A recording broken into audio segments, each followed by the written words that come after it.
Chapter 4. After many weeks of transfer from one cell to another, Winston is transferred to a more comfortable cell and the torture eases.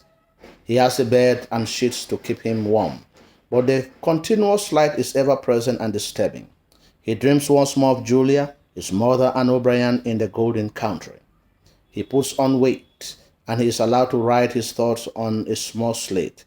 He continues to realization that he had been stupid to oppose the party ideology alone, and he makes an effort to believe in the party's slogan.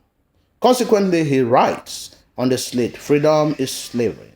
2 and 2 make 5," which are all party slogans. Ironically, these are slogans that he had not believed in before and had rejected. On a fateful day, in a sudden passionate fit of misery, Winston screams out Julia's name many times. Although he knows that yelling in that manner will push O'Brien to torture him the more, and he realizes his deep desire to continue hating the party, he tries in vain to strangulate the bitterness so that he cannot recognize it. This is to enable him to die while hating Big Brother if the party decides to kill him.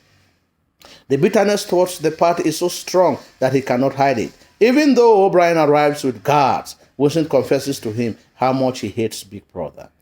O'Brien replies that obeying Big Brother is not enough, so he must learn to love and be loyal to him.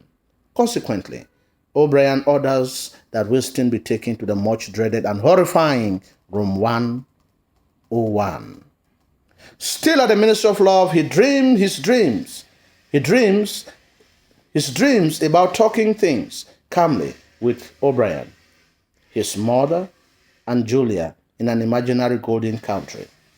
He also learns that the party has been monitoring him and all his actions for 7 years. Unknown to him, they also have soundtracks and photographs of him and Julia.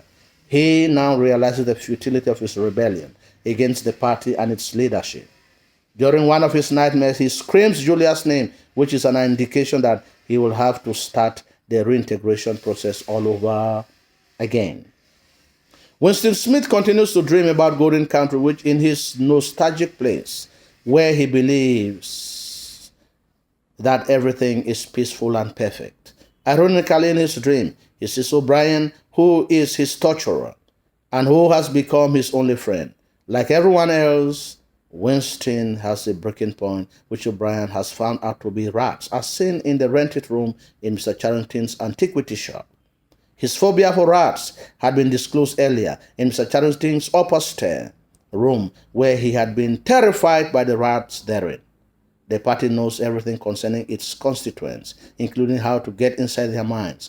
This is something that Julia and Winston had thought to be impossible.